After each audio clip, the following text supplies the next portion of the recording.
Certains voient l'activité physique comme un investissement pour leur santé et leur bien-être. Vous voulez en faire partie? Bienvenue chez Movemental. Je m'appelle Magali Dubois et je m'adresse particulièrement aux non-sportifs et à tous ceux qui aimeraient enfin réussir à adopter un mode de vie actif dans la durée. C'est en vous partageant des connaissances, des expériences et des points de vue différents que j'ai l'intention de vous aider à bâtir l'état d'esprit et la motivation nécessaires pour le faire. Alors j'espère que ça vous aidera et que vous aurez envie d'en parler autour de vous.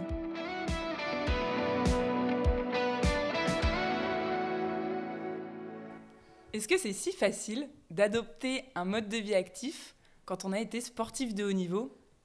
J'adore ce sujet et je suis vraiment trop contente de l'aborder aujourd'hui. En fait, je suis vraiment super enthousiaste à l'idée de parler de ça parce que je sais que pour beaucoup d'entre vous qui essayez de vous remettre à l'activité physique ou tout simplement de vous mettre au sport, je sais que vous avez en tête une sorte de décalage entre vous et peut-être les sportifs ou ceux que vous considérez comme sportifs, en pensant que peut-être que pour les sportifs, tout est facile, tout est fluide, tout est, on va dire, simple, naturel.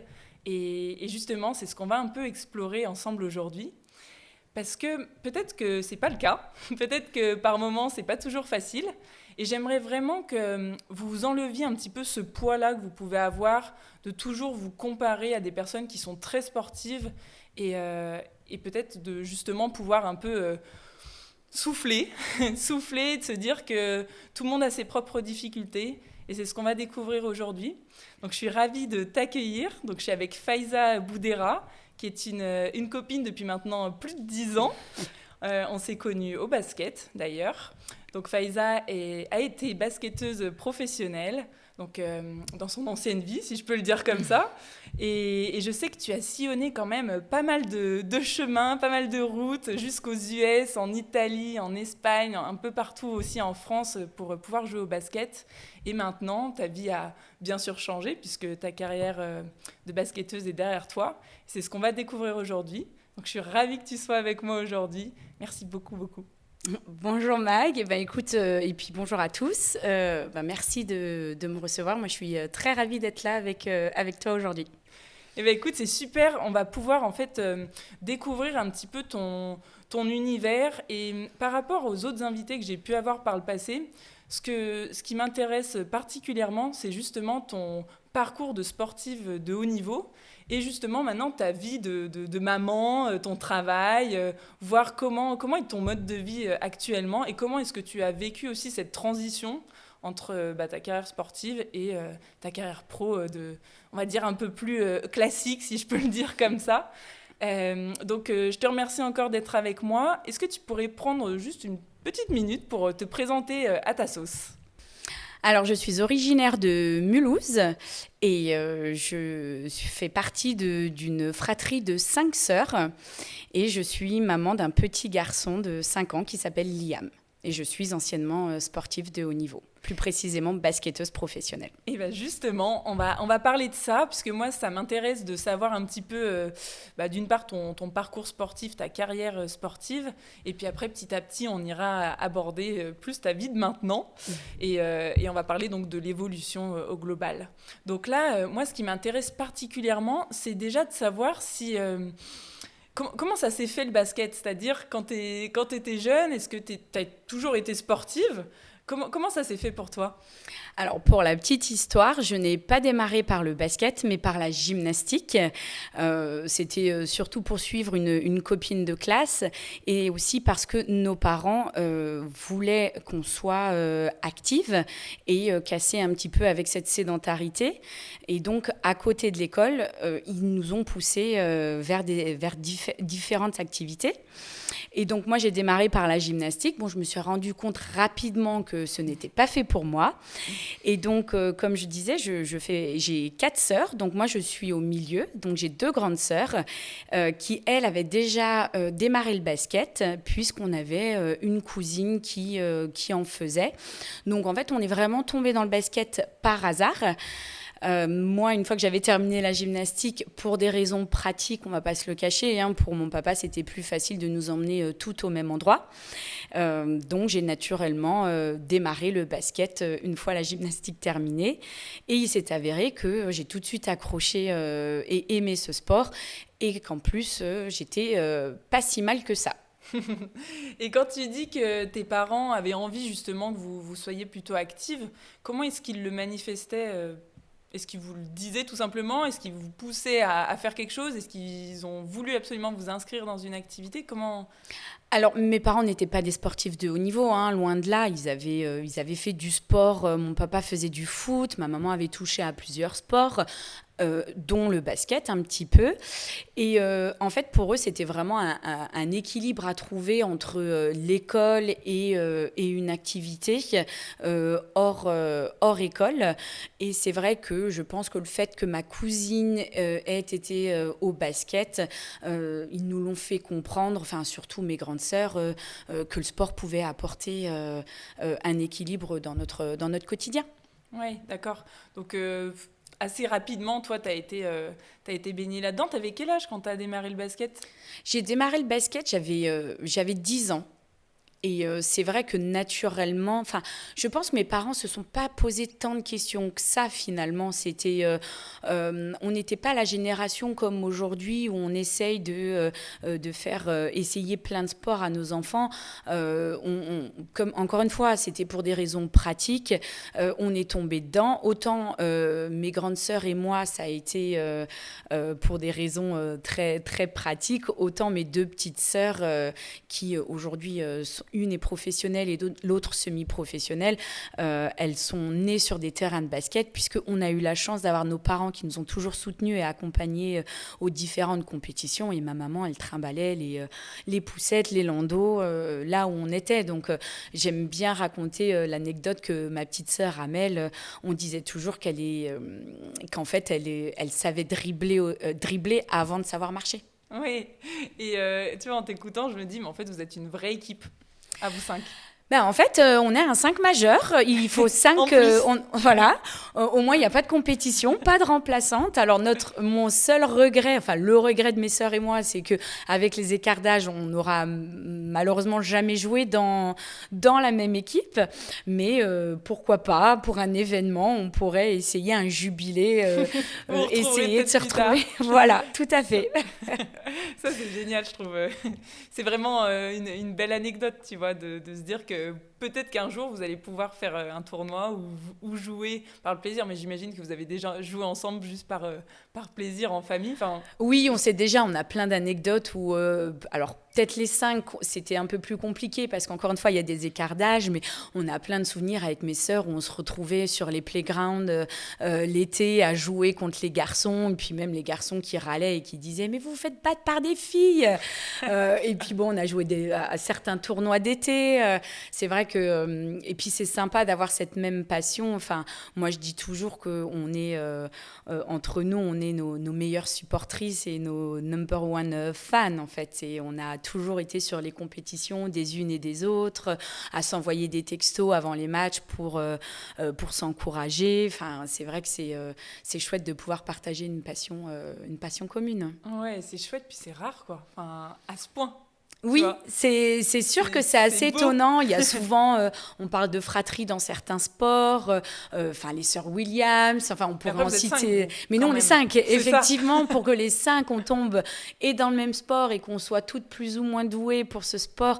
Parce que, encore une fois, je le répète, moi, mes deux petites sœurs, il y en a une qui est professionnelle et l'autre qui est semi-professionnelle. C'est vrai que, souvent, à l'époque, quand on se faisait interviewer par les journalistes, on nous disait, mais comment c'est possible et comment on a atterri et comment on est tombé dans ce sport-là. Mais c'est vrai que c'est assez atypique. Oui, complètement. Et toi, comment ça s'est fait? Donc, tu démarres à 10 ans.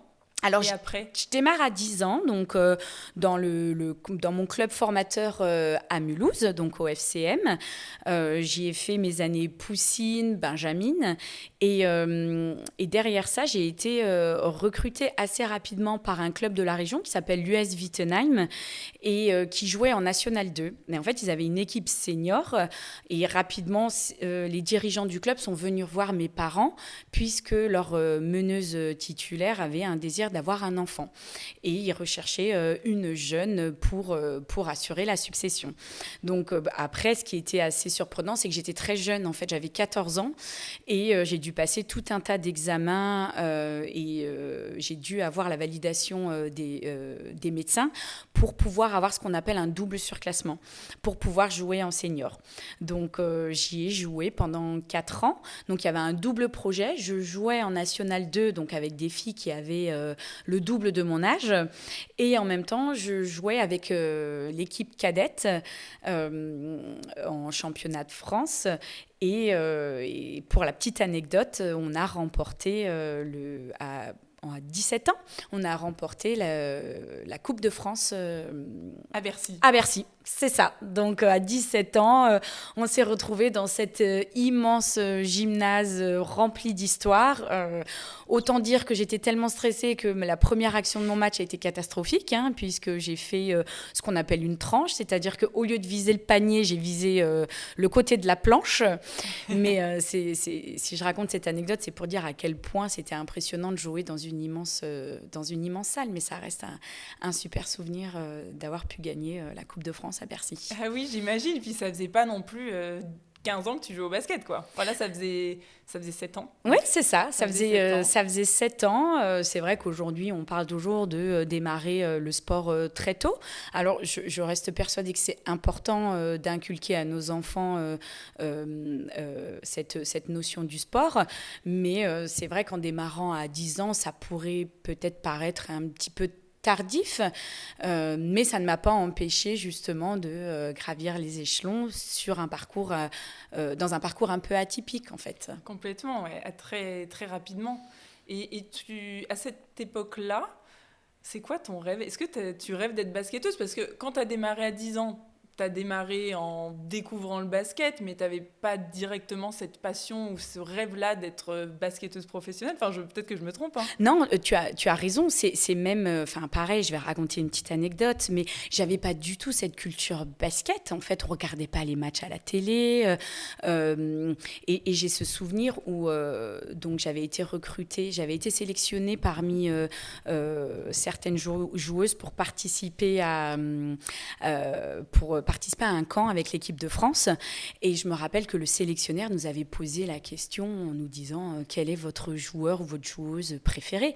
Mais moi, j'en étais incapable. Je connaissais pas de... Enfin, alors, je me rappelle plus quel nom j'ai dû sortir, mais j'ai dû essayer de trouver une entourloupe.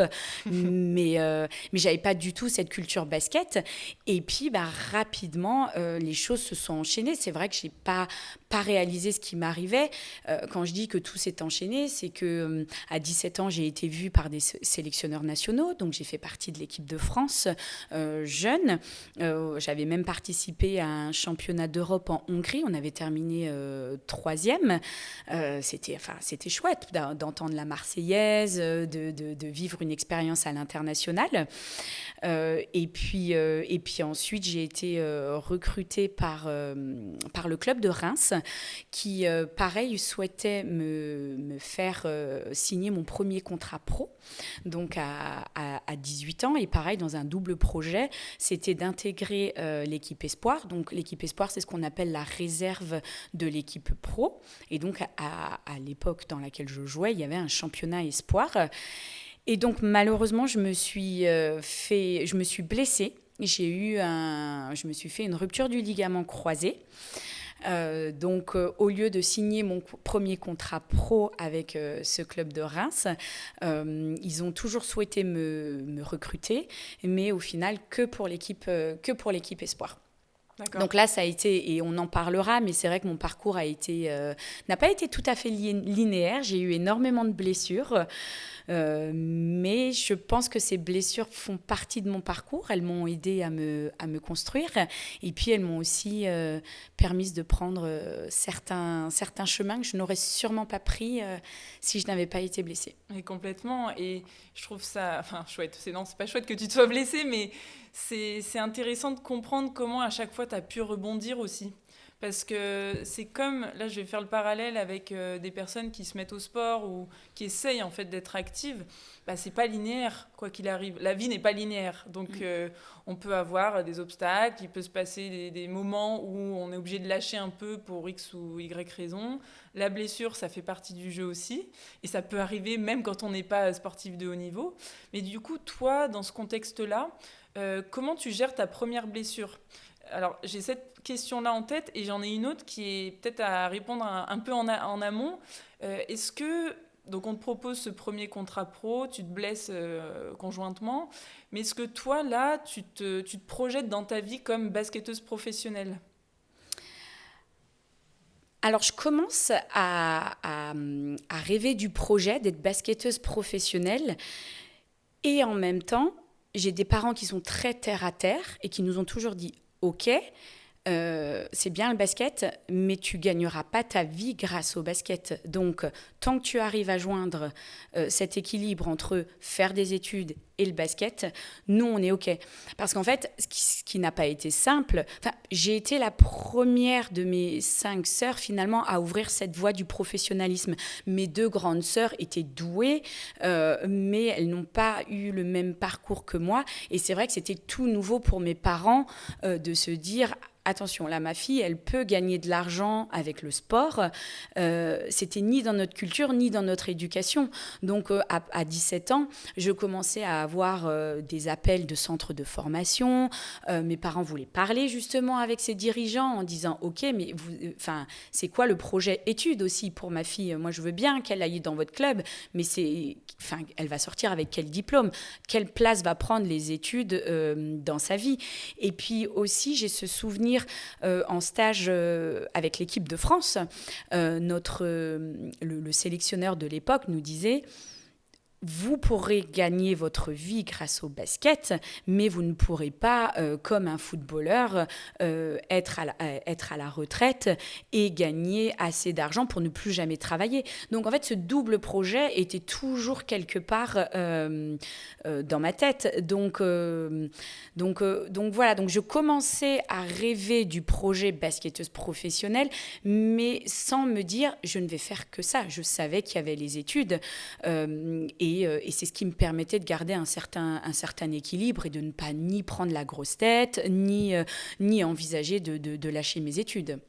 Oui, complètement. Donc là, tu te projettes sur ça un peu, mais en même temps, tu as cette blessure qui arrive. Ah ben là, c'est un peu le drame parce que je suis au bord de l'équipe de France. Alors, pour la petite anecdote, le championnat d'Europe que j'avais vécu, c'était avec des filles qui avaient 1 an de plus que moi. Et l'année où je me fais mon ligament croisé, je devais partir avec l'équipe de France de mon année au championnat du monde. Donc là, c'est mon monde qui s'effondre parce que non seulement je devais signer un contrat pro, je devais partir au championnat du monde avec l'équipe de France. C'est l'année, parce que j'avais sauté une classe, donc j'avais 17 ans à ce moment-là, je passais mon bac. Donc c'était comment on fait, qu'est-ce qui se passe. Et j'ai le souvenir, on était dans la salle d'attente du chirurgien, on a eu une discussion avec mes parents parce que en fait, je voulais me faire opérer le plus rapidement possible parce que derrière, je voulais récupérer le plus rapidement possible pour pouvoir rejouer au basket. Mais on en revient encore aux études. Pour mes parents, c'était important que j'aie mon bac. Donc, il y a eu une grosse réflexion sur le fait qu'il fallait que je passe mon bac. Mais mes parents ont quand même fait un cheminement en se disant j'ai 1 an d'avance, on t'autorise à te faire opérer au mois de juin. Mais au mois de juin, ça voulait dire 1 mois avant les épreuves du baccalauréat, me faire louper des cours. Donc voilà, j'avais le soutien de mes parents, mais moi je l'ai très mal vécu. Cette période a été très compliquée en fait. Ouais, parce que tu as eu le temps de faire monter, on va dire, un rêve. Et en même temps, aussi vite monté, c'est retombé, quoi, à cause de cette blessure qui... ce genre de blessure, c'est donc une blessure qui prend des mois et des mois à se rétablir derrière. C'est vrai qu'on ne sait pas ce qui peut se passer sur ces mois, et puis qu'est-ce que va donner l'après-blessure. Et toi, comment est-ce que tu traverses cette blessure, et derrière, comment tu arrives à rechausser un peu les baskets et... et à repartir dans l'évolution de ta carrière? Alors, je pense que déjà, il y a eu le soutien de mes proches. J'ai été très bien entourée. Et puis ensuite, tout s'est plus ou moins enchaîné. J'ai eu la chance d'aller faire ma rééducation dans un centre de rééducation dans le sud-ouest, à Cap-Breton. Mais c'est vrai qu'on est à l'hôpital, on se réveille avec une attelle, on n'arrive plus à marcher. Et puis les premiers pas sont douloureux, il n'y a plus de muscles, le doute s'installe. Et puis après, on se dit, non, on n'a pas fait tout ça pour s'arrêter là. Donc, c'est beaucoup de mois. Alors après, je pense qu'on passe par toutes les étapes, un peu comme les étapes du deuil. Il y a la colère, il y a le déni, puis après, il y a l'acceptation. Et puis après, c'est de se dire, le rêve est toujours là. Et j'en ai les capacités, je vais me donner les moyens de revenir à mon niveau en travaillant dur. Et puis, je pense que toutes ces années avant m'ont permis aussi de créer en fait peut-être une armure et puis aussi une certaine façon d'avancer en fait. Et donc on redémarre à zéro et on redémarre étape après étape et on se dit, comme on dit en anglais, des baby steps en fait. Et donc ça a démarré chez mes parents, d'abord d'aller chez le kiné tous les jours et puis de se dire on arrive à marcher, puis après quelques mois après, on arrive finalement à courir. Puis après, il y a de l'appréhension qui se met un petit peu en place. Et puis, c'est de se dire, voilà, j'arrive à reprendre des appuis latéraux. Puis, on reprend les entraînements tout doucement, sans contact. Puis après, avec du contact. Et puis après, c'est reparti. Mais c'est vrai que c'est un long cheminement qui n'est pas linéaire parce qu'au final, c'est 6 mois de rééducation. Et pendant ces 6 mois, on a des périodes de doute, des périodes où on a mal, et puis il y a des périodes où on régresse aussi un petit peu. En fait, la rééducation, elle est jamais, elle est progressive, mais il y a des retours en arrière. C'est ça, oui. C'est que tu peux contrôler une certaine partie, mais il y a quand même une partie qui est que ça peut ne pas se passer forcément comme prévu ou comme on aimerait le mieux possible.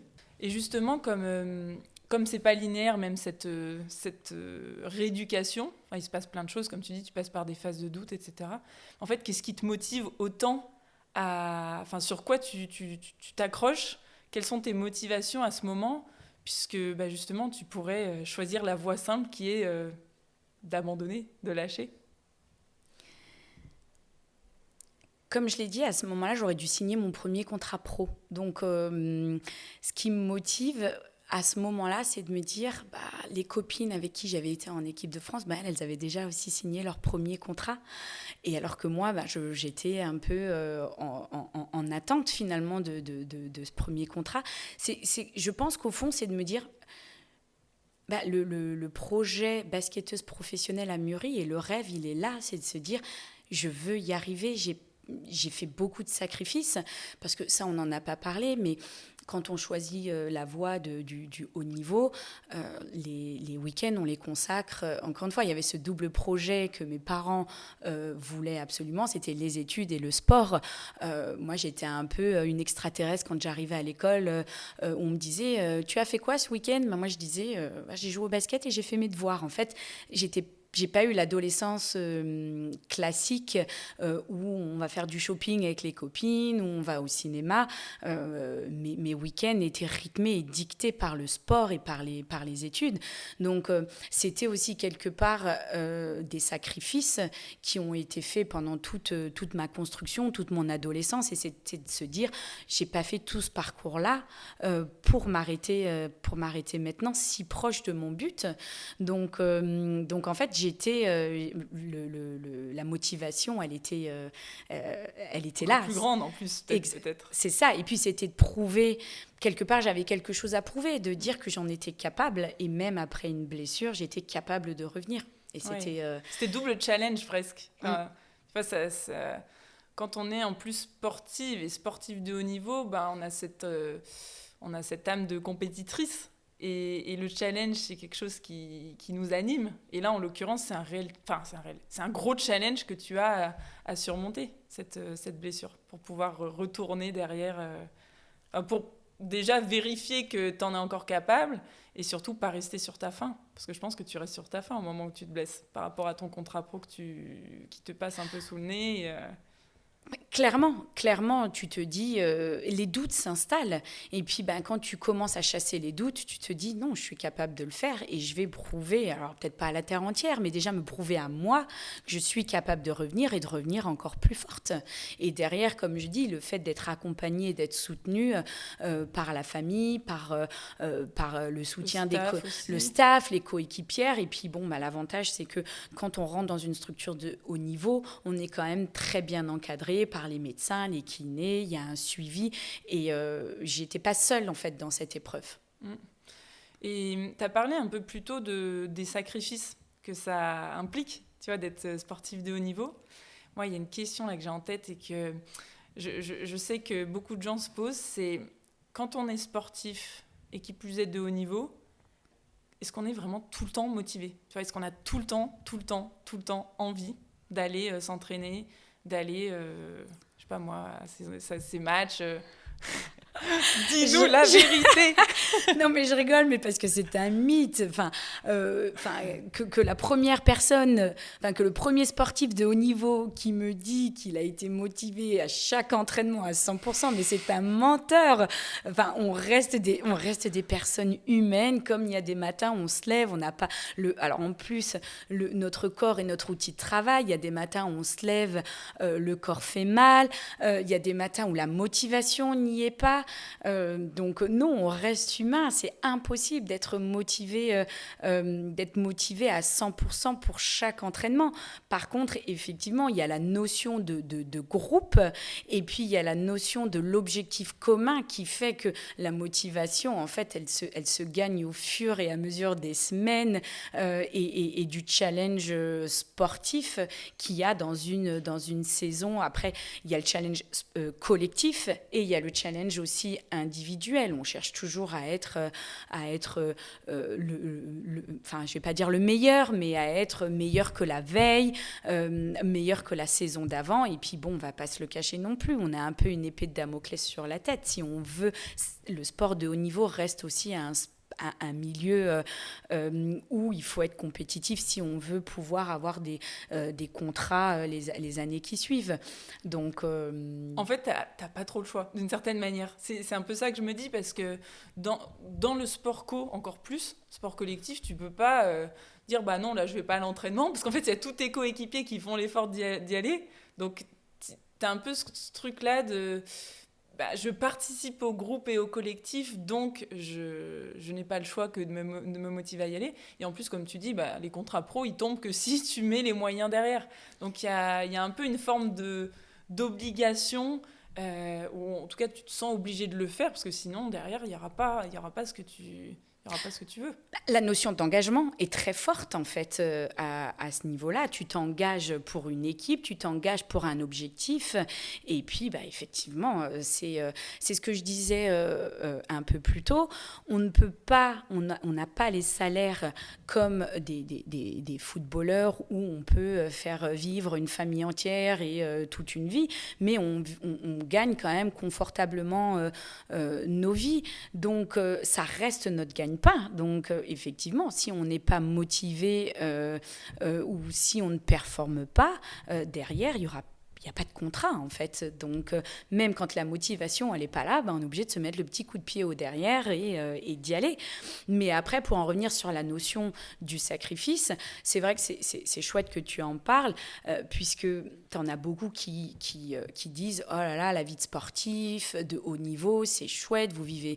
ça fait rêver, vous vivez de votre passion, vous gagnez de l'argent. » Moi, il y en a souvent qui me disaient « Mais tu ne peux pas te plaindre. » Alors, ce n'est pas se plaindre, mais quand on parle de sacrifice, il faut savoir qu'on peut avoir soit une carrière nationale ou internationale et on peut être amené à être loin de nos familles.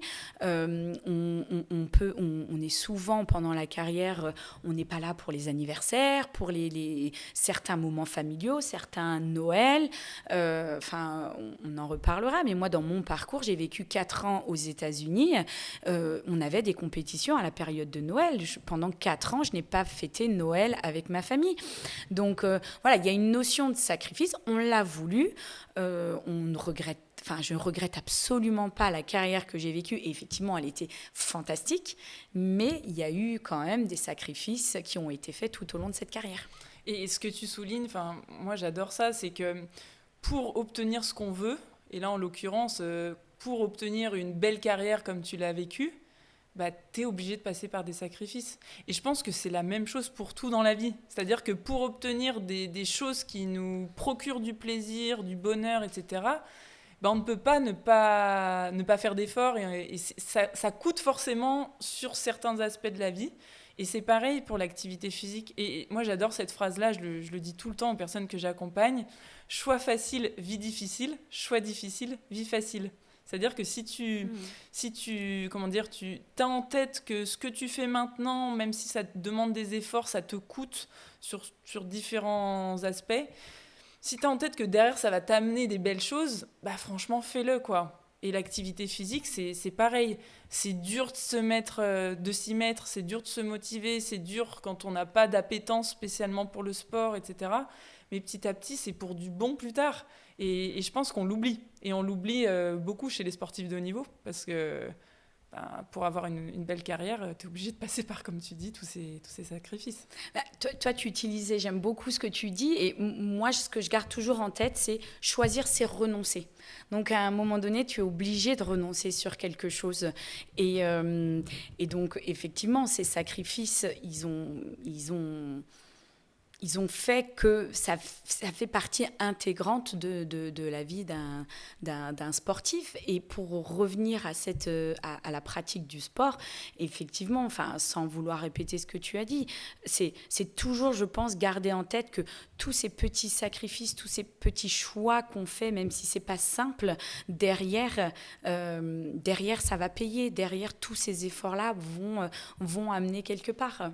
Oui, ça amène à une meilleure condition physique, ça amène à peut-être un meilleur sommeil, à un meilleur bien-être, une meilleure santé. Mais on ne peut pas obtenir tout ça sans ces fameux sacrifices ou ces efforts, en fait. Et on l'oublie. On l'oublie beaucoup. Donc c'est bien qu'on le rappelle à ce moment-là. Donc tu parlais effectivement que tu as vécu à l'étranger, donc aux US, mais aussi en Italie, mais aussi en Espagne. Donc ça fait quand même beaucoup de temps passé éloigné de ta famille, de ton entourage proche, on va dire. Et en même temps, tu as toujours gardé quand même quelque chose d'assez soudé. Alors, ça a certainement un peu oscillé, mais c'est ça en fait. Est-ce que tu as toujours gardé quand même un socle au niveau de ton entourage et de tes relations sociales, ton environnement social? En fait, tu as utilisé le mot que j'allais utiliser, socle. Ma famille est mon socle. J'ai toujours été très proche de mes sœurs, très proche de mes parents, très proche de ma maman. Je me vois encore quand j'étais aux États-Unis. À l'époque, il n'y avait pas FaceTime, il n'y avait pas, j'avais pas de portable, donc j'allais à la cabine téléphonique avec mes petits coins pour appeler mes parents, pour appeler mes sœurs. J'avais besoin de cet équilibre-là familial. Ça venait de mon éducation et de la proximité que j'ai toujours eue avec ma famille. Maintenant que je suis maman, je réalise ce que j'ai fait endurer à mes parents en partant à l'autre bout du monde. Le sacrifice qu'ils ont fait eux. Voilà, de me laisser partir. Mais c'est hyper formateur et je les remercierai toute ma vie. J'ai vécu une expérience incroyable, tant sur un plan humain, sur un plan sportif. Et ça m'a ouvert tellement de portes derrière que oui, les sacrifices en valaient la peine. Et puis, on m'a toujours dit, tu verras, cette carrière, elle ne durera qu'un temps. Et effectivement, ça passe tellement vite. Ça va faire bientôt 10 ans que j'ai arrêté la pratique de haut niveau. Et je suis revenue en France et je me suis rapprochée. Alors, on ne vit toujours pas dans la même ville, ni avec mes parents, ni avec mes sœurs, mais on se voit très régulièrement. Et je ne regrette en rien toutes ces absences ou ces longs voyages, ces longues périodes où j'étais loin d'eux, parce qu'au final, ça m'a ouvert tellement de portes que je leur en serai toujours reconnaissant. Oui, c'est sûr que ça valait tellement le coup. Et même, tu vois, je pense que ça contribue au fait de rester proche. Quand t'es éloigné, t'as encore plus besoin de faire d'efforts, tu vois, pour entretenir tes relations, alors que parfois, quand t'es pas trop loin, tu fais moins l'effort. Donc, je suis sûre que ça contribue aussi. Et quand on parlait de sacrifice, est-ce que tu as vécu d'autres difficultés que la blessure pendant ton parcours de sportif de haut niveau ? Je pense notamment à des doutes, mais des gros, gros doutes qui auraient pu, au-delà de la blessure, te faire arrêter ou...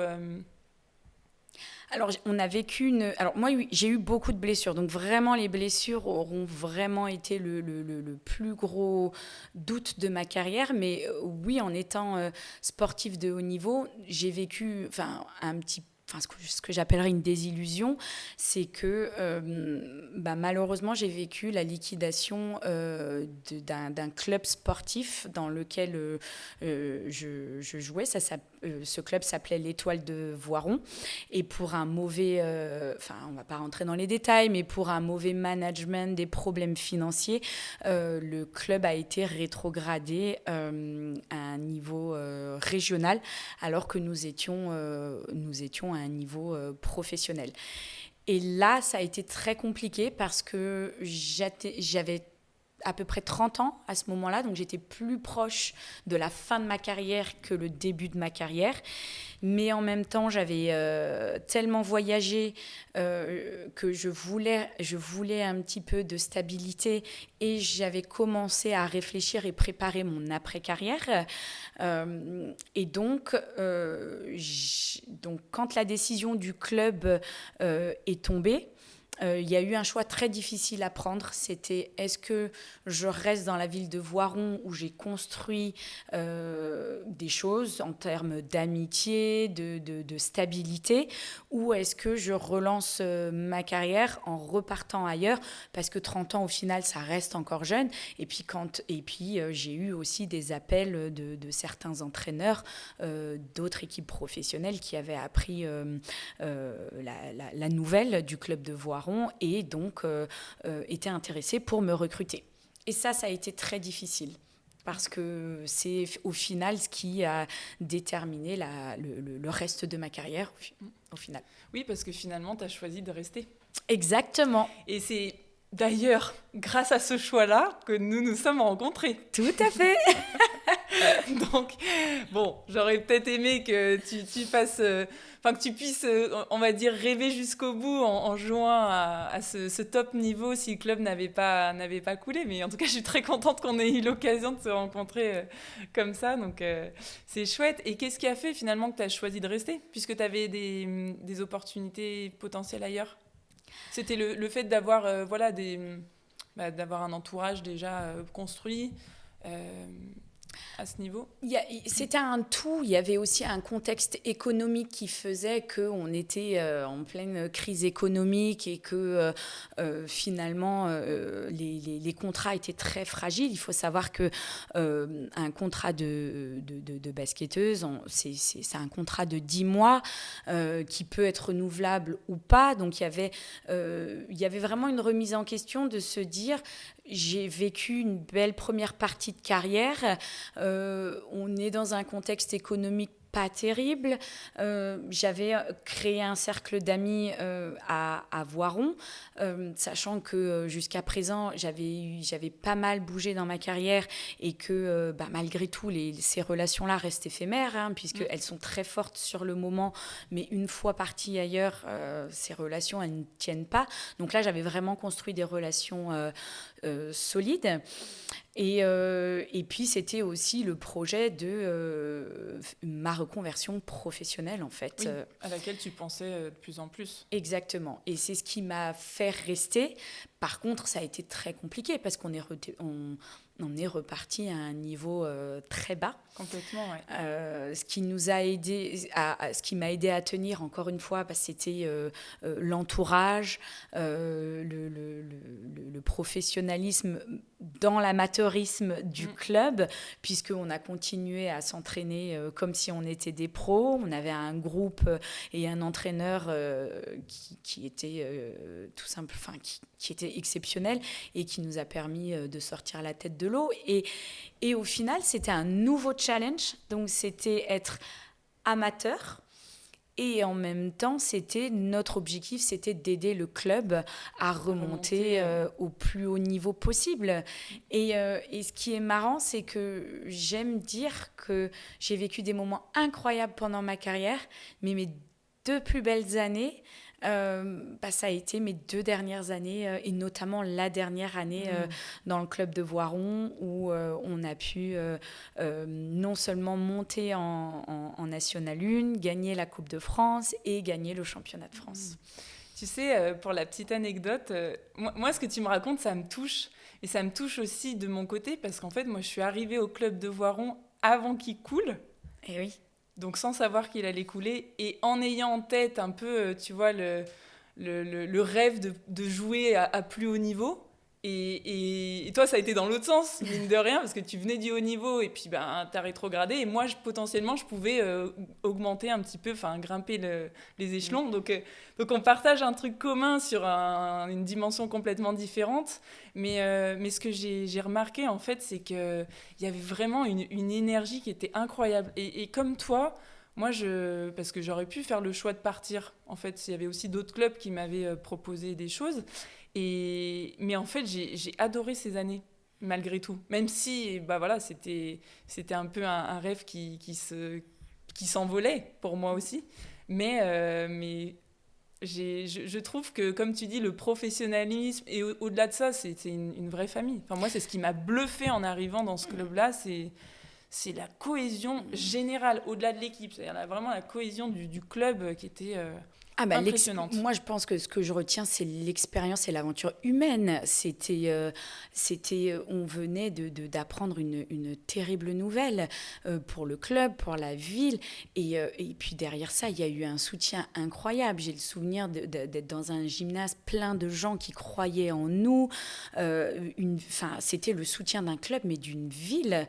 Et puis, quelque part, mes plus belles amitiés et celles qui ont duré proviennent de mes années dans ce club, en fait. Donc, c'était plus qu'une aventure. Ça a été...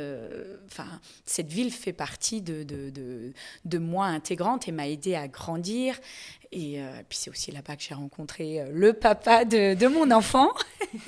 Donc, non, c'est vrai qu'on a vécu une aventure humaine incroyable. Ouais, c'était particulièrement marquant, je pense, dans notre vie. En tout cas, on s'en rappellera jusqu'au bout. Et donc après, c'est en 2015 que ta carrière s'arrête, je crois. Donc oui, ça fait 10 ans. Tout à fait, 10 ans. Donc 10 ans que ta carrière s'est terminée. Comment ça s'est passé après ? Fin du basket. On fait quoi ? On arrête le sport ? On fait quoi ? Eh bien, c'est là où les choses se sont corsées. Alors, c'était un choix d'arrêter ma carrière parce que j'avais malheureusement, avec toutes les blessures que j'ai eues, j'avais de gros problèmes au niveau de mon genou qui me faisaient souffrir et il n'y avait plus autant de plaisir dans la pratique. Et là, j'avais toujours lu et entendu parler de la mort du sportif, de faire son deuil. Et j'y croyais sans y croire, mais c'est comme tout, tant qu'on ne l'a pas vécu, on ne peut pas le comprendre. Et je me suis retrouvée à Voiron, donc en plus on avait eu un super bel hommage, on était 2 coéquipières à s'arrêter, donc en plus on s'est arrêté, on ne pouvait pas faire mieux sur un doublé, on venait de gagner la Coupe de France, le championnat, donc on était un peu sur notre petit nuage. Arrive l'été, donc c'est l'intersaison, on ne se rend pas trop compte de ce qui nous arrive, parce que finalement l'intersaison, tout le monde s'arrête. Et là, le mois de septembre arrive. enfin, ou même un peu avant, mois d'août en général. Le mois d'août, c'est là où tu reprends la prépa physique. Et là, tu vois toutes tes coéquipières, toutes tes copines, même mon conjoint, hein, Fred, qui lui jouait au rugby, partir à leur entraînement. Et là, je me suis pris une espèce de claque en me disant, mais je fais quoi moi maintenant ? Toute ma vie, je n'ai connu que le basket. C'est ce qui m'a permis de me construire. Toutes les valeurs, hors valeurs familiales, mais toutes les valeurs que j'ai eues, que j'ai apprises, elles me sont venues de ce sport. Et là, je suis là chez moi, je ne sais pas ce que j'aime faire d'autre que le basket. Donc, je suis là, grosse remise en question à me dire, et puis il n'y a plus surtout l'appartenance à un groupe. Moi, je suis issue d'une famille nombreuse où c'était toujours très bruyant chez moi. Derrière, j'ai commencé rapidement un sport collectif. Donc, cette notion d'appartenance à un groupe, elle n'était plus là, en fait. J'étais seule, chez moi, à me dire, et puis en plus... j'étais aussi en pleine reconversion sportive. Donc, en fait, ça a été une année très difficile parce que je suis partie dans tous les sens à me dire, mais en fait, OK, j'ai un diplôme en poche que j'ai eu depuis longtemps. J'ai arrêté le basket. Qu'est-ce que j'aime faire ? Qu'est-ce que je veux faire ? Et que ce soit tant sur un plan professionnel que sportif. Et honnêtement, c'était le néant. Je n'ai pas su quoi faire. Ah, tu n'avais plus de repères, en fait, non, là. Plus de rythme. Plus de rythme. Ouais. Puis j'ai ce souvenir où ma vie a tellement été calée par rapport à mes soirées basket. Pour la petite anecdote, le samedi, je savais que le matin, j'étais à la salle, que l'après-midi, je faisais ma petite sieste, que le samedi soir, il y avait mon match. Les premiers samedis où il n'y avait plus tout ça, je ne savais pas quoi faire de ma journée. Et ça m'a... j'ai été... apeurée. Et en même temps, je me suis dit, tu vas pas pouvoir rester comme ça. En fait, il va falloir trouver ce qui te donne encore envie d'avancer. Et puis après, tout s'est un peu enchaîné parce que j'ai eu l'opportunité de trouver un travail donc dans la gestion locative, un métier où j'étais gestionnaire de résidence étudiante dans une ville à côté de Voiron. Donc tout s'est enchaîné. Donc je me suis retrouvée rapidement dans une vie un peu lambda. Mais pareil, avec toutes ces difficultés. Que tu découvrais, toi, en plus. Ce que c'était de travailler 8 heures par jour, la fatigue en fin de journée. Un travail plus sédentaire. Plus sédentaire, un travail moins bien rémunéré, plus de factures à payer, parce que on n'en a pas parlé et c'est pas l'objet de l'épisode aujourd'hui, mais dans la vie d'un sportif de haut niveau, les appartements sont pris en charge par le club, donc effectivement, je me suis retrouvée dans cette vie un peu, encore une fois, où il fallait que je trouve ma motivation et un nouveau rythme. Donc, ce qui s'est passé, donc je me suis inscrite rapidement dans une salle de sport pour faire du fitness, de la musculation, mais j'y ai pas tout de suite, j'ai pas trouvé ce que je voulais en fait, et je me rendais compte que ce que j'avais besoin, c'était l'appartenance, encore une fois, à un groupe, cette vie sociale, et ce que je n'ai pas retrouvé dans la salle de sport où j'ai trouvé que c'était quand même assez impersonnel. Oui.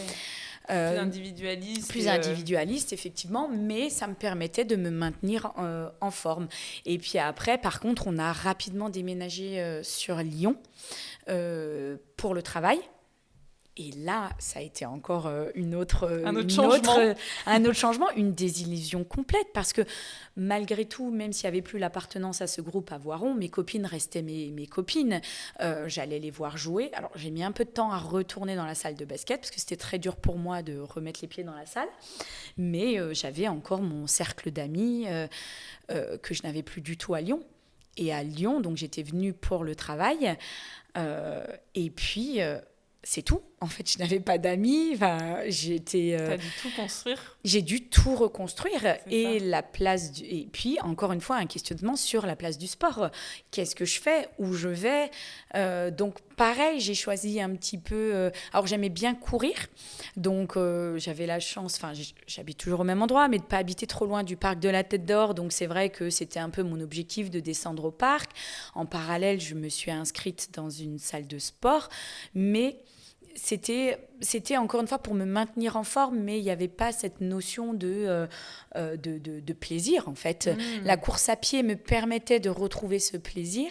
Plus des sensations un peu plus proches de ce que tu avais pu expérimenter. Exactement. Mais en même temps, la course à pied me faisait souffrir. Parce que j'avais mal aux genoux, parce que mes articulations ne suivaient pas.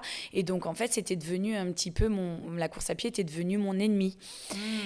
Et en fait, là, je suis rentrée dans cette phase. Donc là, on est juste avant le Covid, où je suis en plein questionnement parce que j'ai un corps qui me fait souffrir. J'ai un corps qui se transforme parce qu'on ne va pas se le cacher. Quand on n'est plus sportif de haut niveau, le corps se transforme. On n'a plus les mêmes muscles qu'avant. Et puis, il n'y a plus cette...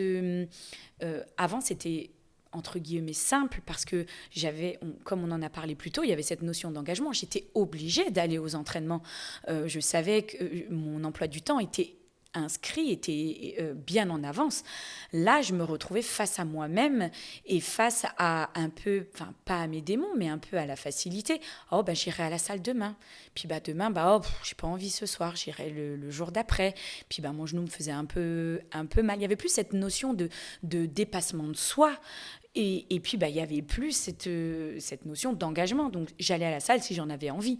Sauf que petit à petit, je me suis retrouvée prise au piège où je sentais que l'envie n'était pas aussi présente.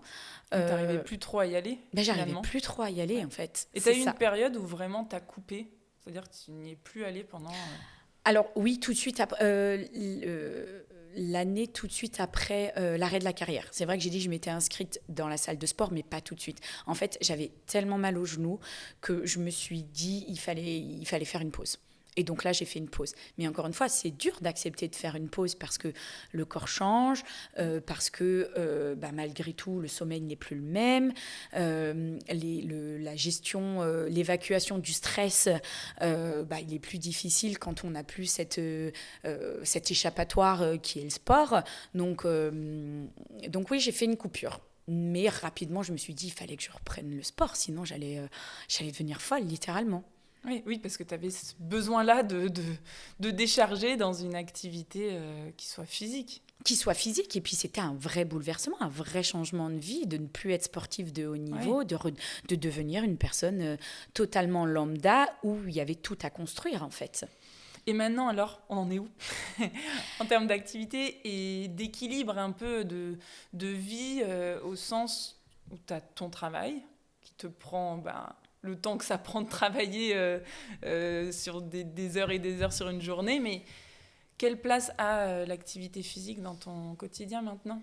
Alors, avant de parler tout de suite de mon activité actuelle, je voulais quand même juste dire que j'avais eu un autre bouleversement, c'était l'arrivée de mon fils, qui, une fois que la grossesse passait, là, ça a été compliqué parce que on s'occupe de ce petit être qui demande énormément de temps.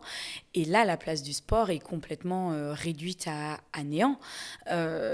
C'est plus la priorité, quoi. C'est plus la priorité. Et là, ça a été compliqué parce que après une grossesse, le corps change à nouveau. Donc, on a du mal à accepter le corps qu'on a. On se demande comment trouver un équilibre entre la maternité et puis la vie de femme et de trouver du temps pour soi.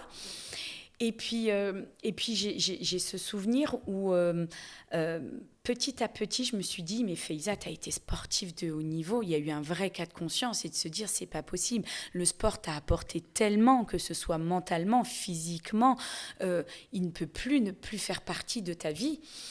Et j'ai ce souvenir qu'au tout début, quand j'avais Liam, j'avais des petites plages horaires, mais de 20 minutes. Et moi, j'avais tellement toujours fait une pratique de minimum 2 heures à chaque fois. Je me disais, mais c'est ridicule, qu'est-ce que je vais faire en 20 minutes de temps ?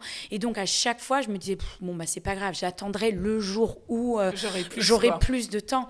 Et puis, un jour, je me suis mise un coup de pied au derrière et je me suis dit, mais si tu veux faire du sport, il va falloir que tu acceptes de prendre ce peu de temps que tu as. Et donc, petit à petit, j'ai commencé à me me dire, ces 20 minutes, va marcher. Ou alors, j'avais entendu des gens ou lu des choses qui disaient de descendre un arrêt avant de métro, marcher un petit peu plus. J'avais des haltères chez moi, puis après j'ai commencé à suivre des programmes sur différents comptes. Et puis je prenais les demi-heures par-ci, par-là. Et puis j'ai commencé à reprendre goût au sport. Et puis après, il y a eu le déclic, ça a été comme quoi, des fois, c'est des rencontres, c'est des discussions. Et j'ai le souvenir, on était avec 2 copines, on marchait dans la ville de Lyon. Et j'étais encore une fois en train, alors peut-être me plaindre, mais encore en train de leur dire, voilà, j'ai du mal à trouver cet équilibre entre ma vie de famille, ma vie de sportive. Enfin, parce que le sport a toujours eu une place importante dans ma vie. Et puis, en fait, il a fallu que ce soit une de ces 2 copines qui me fasse réaliser des choses en me disant, mais tu sais, Faiza, sur ton lieu de travail, tu as un gymnase, tu as une salle de sport. Elle me dit, toi, tu es une lève-tôt. Elle me dit, tu travailles de 8h à 17h. C'est elle qui m'a fait le constat. Elle m'a dit, OK, le soir, tu ne peux pas faire de sport. Mais à quel moment tu peux faire du sport ? Alors, je lui disais, le matin, avant. Elle me disait, qu'est-ce qui t'empêche de prendre les transports et d'aller à la salle le matin ? Et en fait, du moment où elle m'a dit ça, c'est comme si il y avait un tapis, une scène qui s'est déroulée devant moi. Et je me suis dit, OK, je vais essayer. Et puis, j'ai essayé. Et puis, je me levais. Alors, ça demande de la rigueur, hein, mais j'ai commencé à me lever à 6h du matin. Alors, les petits tips, c'était... Il fallait que ma tenue de sport, elle soit prête. Parce que quand le réveil il sonne à 6h du matin... Tout doit être prêt. Tout doit être prêt et tu ne te poses pas de questions. Donc ça sonnait, mes affaires étaient préparées la veille, ma tenue de sport était sur ton sac ou... même pas sur une chaise. Je me levais, j'allais me rincer le visage pour me réveiller, je m'habillais et je sortais de chez moi. Ça prenait un quart d'heure, mais je savais que si j'hésitais un moment, que j'allais pas y aller. Donc comment tu faisais ? Parce que entre le moment où le réveil sonne, tu sais, on peut repousser le réveil, le repousser. Toi, c'est quoi ton petit tips pour ne pas rentrer dans ce cercle-là où c'est sans fin derrière, tu vois ? Alors, j'ai jamais été quelqu'un qui rappuyait sur le réveil. Ok. Donc, t'as cet avantage-là. Voilà, c'est ça. La question, je me posais pas de questions. Ouais. C'est que j'appuyais sur éteindre et puis je me levais du lit. D'un bond, quoi. D'un bond. Ouais. C'est vrai que c'est la meilleure technique, je crois, ça. Et en fait, vraiment, et le fait que la tenue de sport, elle soit prête. Parce que du coup, je partais habillée en tenue de sport. Et après, effectivement, alors j'aime beaucoup la musculation. Donc, j'alternais entre la musculation et puis tout ce qui était sport de cardio. Et puis, j'avais lu quelque part qu'il fallait 30 jours pour que ça devienne une habitude. Enfin, ou après, je suis peut-être pas très bon sur les chiffres. Mais et effectivement, c'est devenu une habitude. Et puis après, il ne faut pas se le cacher, il y a aussi d'autres motivations. Ayant fait un enfant tardivement, je voulais que mon enfant soit fier de sa maman, au-delà du corps et de l'aspect physique, mais je voulais que mon enfant ait une maman dynamique, active, et puis... surtout que les enfants, ils marchent avec les neurones miroirs. Donc, pour que lui aime le sport, il fallait qu'il voie ses parents sportifs. En action, quoi. En action. Et donc, c'est une manière pour toi, et on en avait parlé, je me rappelle, de lui transmettre ta passion pour le sport et des valeurs qui vont avec. Le sport m'a tellement apporté. Alors après, je ne le pousserai jamais à faire du sport de haut niveau. Il fera bien ce qu'il voudra. Mais dans la société dans laquelle on est actuellement, et pour briser cette sédentarité, et comme dit, le sport m'a tellement apporté que je veux qu'il puisse connaître ce milieu-là, que ce soit un sport individuel. Alors après, forcément, j'aurais une préférence pour le sport co, parce qu'il y a cette notion de groupe et d'appartenance qui me sont chères. Mais effectivement, c'était important. La prise de conscience a eu lieu aussi au moment où je suis devenue maman. Et aussi cet objectif de rester en bonne santé le plus longtemps possible. On parle alors, j'ai oublié en anglais comment ça se dit, mais j'aime bien chez les anglo-saxons, ils ont 2 mots pour parler de l'espérance de vie, c'est-à-dire la notion de la durée de vie qu'on a, mais ils ont un autre mot, alors je ne me rappelle plus, mais pour dire, pour mesurer en fait la durée de vie En bonne santé. En bonne santé. Et pour moi, c'est important aujourd'hui, et c'est ce qui me permet aujourd'hui de vouloir aussi continuer le sport. Quand on voit aujourd'hui toutes les études qui ont été faites, que ce soit pour la diminution des maladies, pour un meilleur sommeil, pour la diminution du stress, je me dis que ce serait quand même dommage, surtout en ayant été une ancienne sportive de haut niveau, de ne pas continuer dans cette voie-là. C'est hyper intéressant ce que tu partages, parce qu'on voit que tu es passé de motivation et d'objectifs de performance à là plutôt des motivations orientées sur la santé, sur la transmission pour ton fils. Donc c'est vraiment des choses qui n'ont rien à voir. Et on voit que on peut justement évoluer au niveau de nos motivations, et il faut l'avoir en tête. C'est-à-dire que la motivation, c'est pas un truc qui est non plus linéaire. C'est quelque chose qui avance avec la vie, qui avance avec l'âge, et c'est OK d'avoir des motivations qui évoluent au fil du temps. Donc ayez vraiment ça en tête, parce que parfois on pense que toute notre vie, il faut qu'on ait la même motivation, mais non, c'est vraiment pas le cas.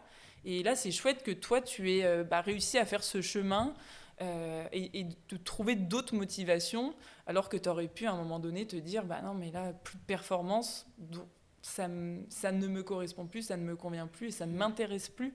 Et c'est pas le cas, donc c'est génial.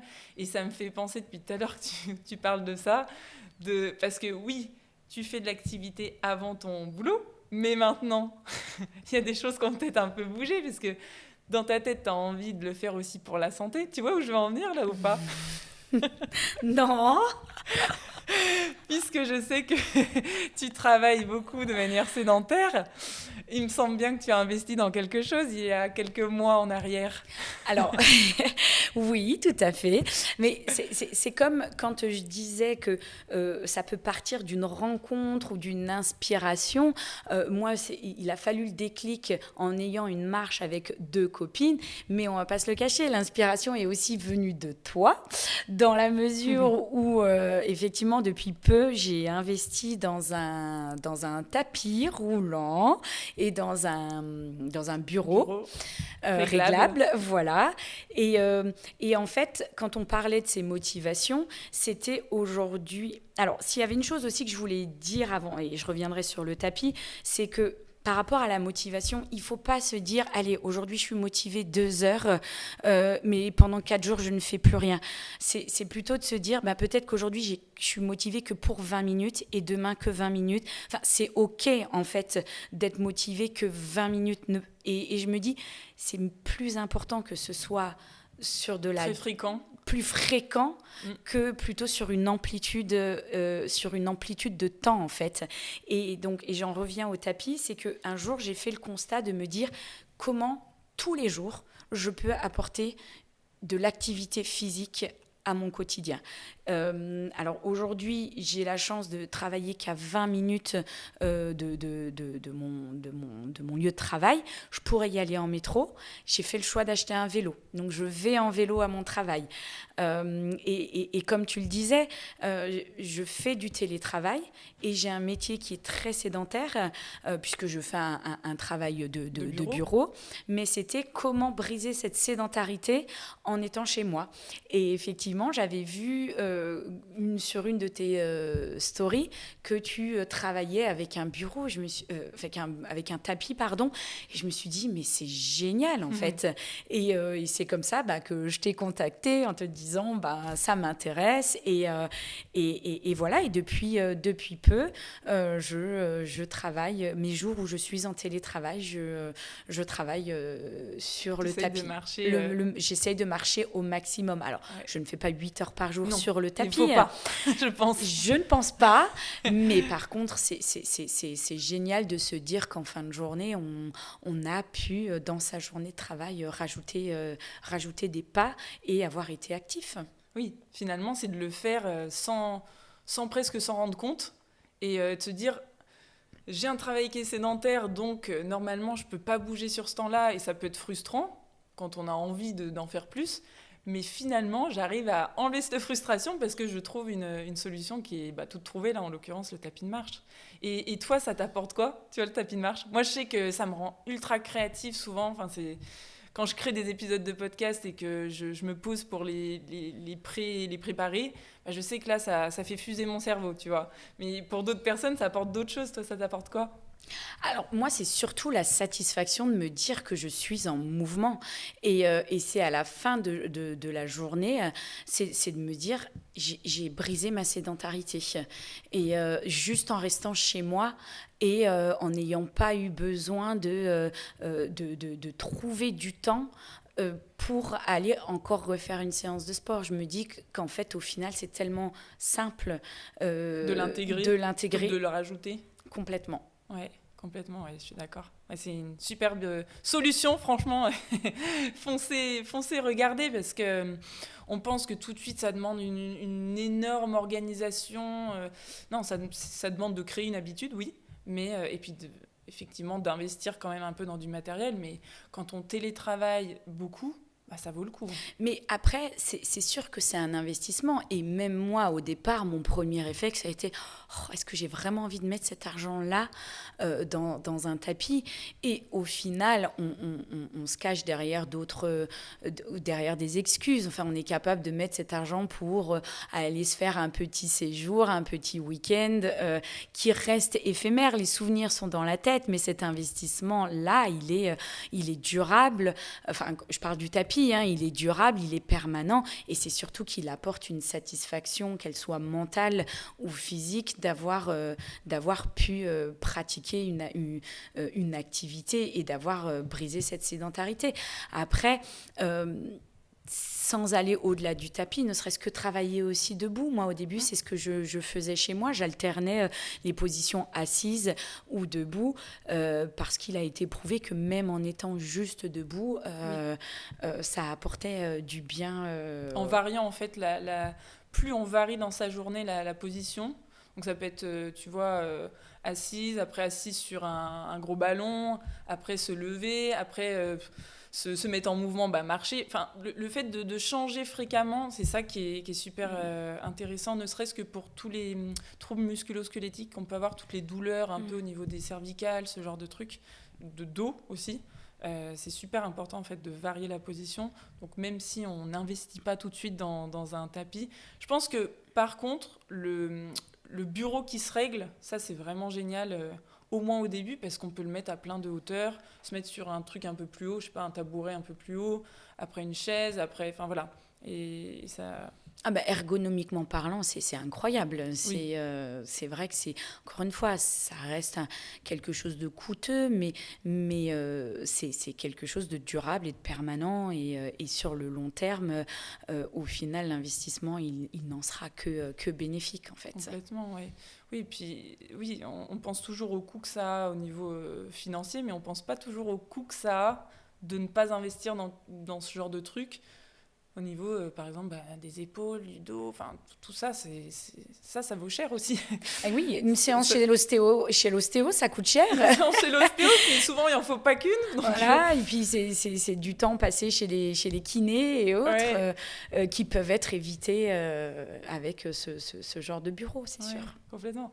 Donc, tu vois, je trouve ça incroyable de voir tout ton parcours et toute ton évolution. Et là, on en arrive progressivement à la fin de l'épisode. On a partagé beaucoup de choses. Enfin, tu as partagé énormément de choses pendant tout cet épisode. Je t'en remercie. Et peut-être que tu as en tête d'autres petits conseils ou d'autres petites choses qui pourraient aider quelqu'un qui, justement, tu vois, arrive pas trop à s'y mettre ou qui repousse un peu au lendemain et au lendemain et au lendemain et au surlendemain, etc. Qu'est-ce que tu aurais envie de dire à quelqu'un qui vient te voir et te dit Faiza, j'arrive pas à m'en sortir, comment je m'y prends, quoi? Cette question, elle n'est pas simple parce on est tous différents et on a tous une histoire par rapport au sport. Déjà, je lui dirais d'être indulgente envers elle-même parce que, comme je le disais au début de l'épisode, ça faisait partie de ma famille. Mes parents n'étaient pas sportifs de haut niveau, mais ils nous ont inculqué ça. Ils nous ont inculqué la notion du sport depuis notre plus jeune âge. Donc, j'ai envie de dire, moi, j'ai presque choisi la voie facile puisque c'était ancré en moi. Mais il y a beaucoup de gens qui, au final, sont très sédentaires depuis leur plus jeune âge.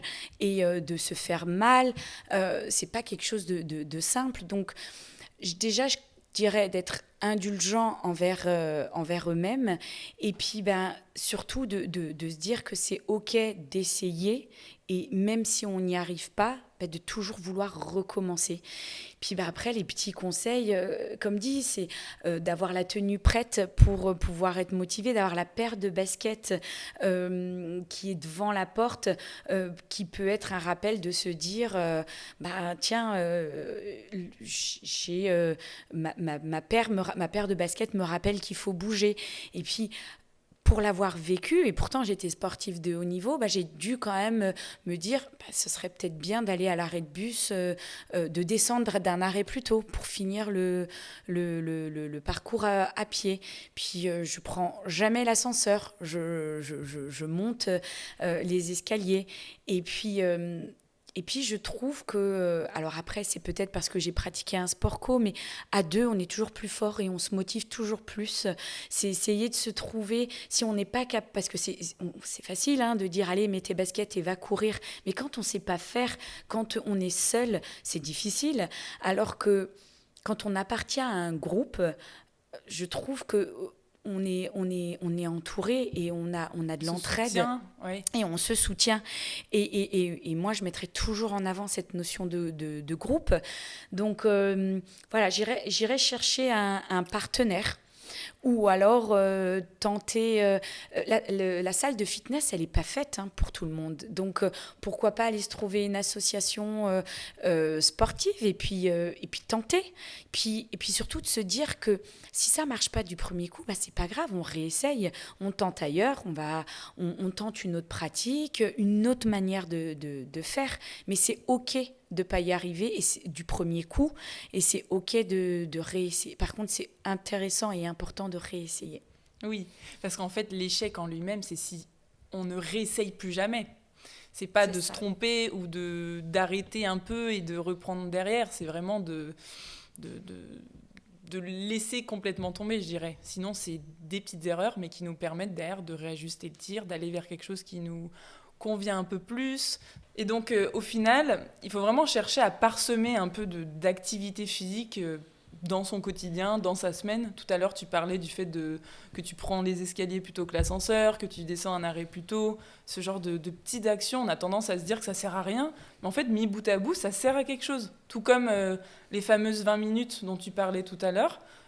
Moi, donc déjà, je suis une grande adepte de ça, mais c'est vrai qu'on a toujours tendance à me dire ouais, mais si j'en fais pas 1 heure, finalement, ça va servir à rien. Mais ça va servir à rien par rapport à quoi ? En fait, tout dépend derrière quel est l'objectif. Mais si l'objectif, c'est déjà de s'y mettre un peu, en fait, ça va servir à quelque chose. Je pense qu'il faut pas attendre le créneau parfait. Le créneau parfait, il n'existe pas. Et si on l'attend, plus on l'attendra et moins il arrivera. Donc, c'est vraiment de garder en tête, de se dire, j'ai ces 20 minutes devant moi, qu'est-ce que je peux en faire ? Puisque au final, de se dire, d'être dans l'attente de ces 2 heures qui n'arriveront pas, les 20 minutes mis bout à bout tous les jours, vous vous rendrez compte qu'au final, à la fin de la semaine, vous aurez fait plus de sport que ces fameuses 2 heures que vous n'aurez jamais eues, en fait. C'est ça, parce que je pense qu'on court après quelque chose qui n'est pas forcément toujours réalisable. Et à force d'espérer quelque chose qui n'arrive pas, ça n'arrive jamais. Et au final, on n'atteint pas plus l'objectif en attendant que le créneau parfait soit là. Donc, tu as raison de le préciser. Et je voulais vraiment te remercier pour tous ces conseils que tu as pu donner. Là, à la fin, tu as donné énormément de conseils, mais aussi tout au long de l'échange.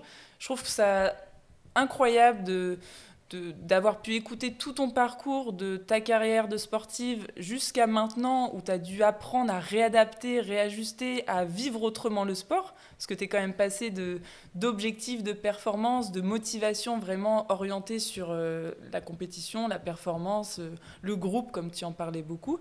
Et maintenant, on est sur d'autres choses. Tu as parlé de la transmission à ton fils, tu as parlé des objectifs de santé, de la motivation en lien avec la santé.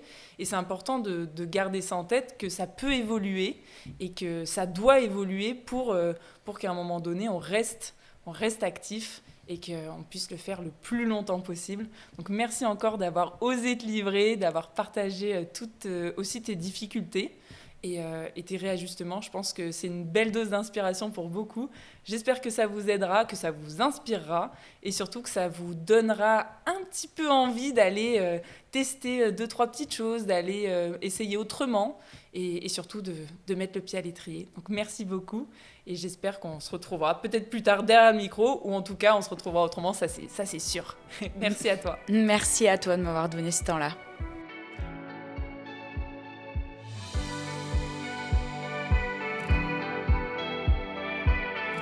C'est tout pour aujourd'hui, enfin, presque. Avant de partir, j'ai 2 questions pour vous. La première, c'est quelle est la chose que vous pourriez retenir de cet épisode ? Et la deuxième, à qui vous pourriez la raconter ? En partageant ce podcast et en lui attribuant la meilleure note possible, vous inspirerez d'autres personnes à être plus actives. Et comme votre avis compte beaucoup pour moi, n'hésitez pas à me faire part de vos réflexions, j'essaierai de vous répondre. À bientôt !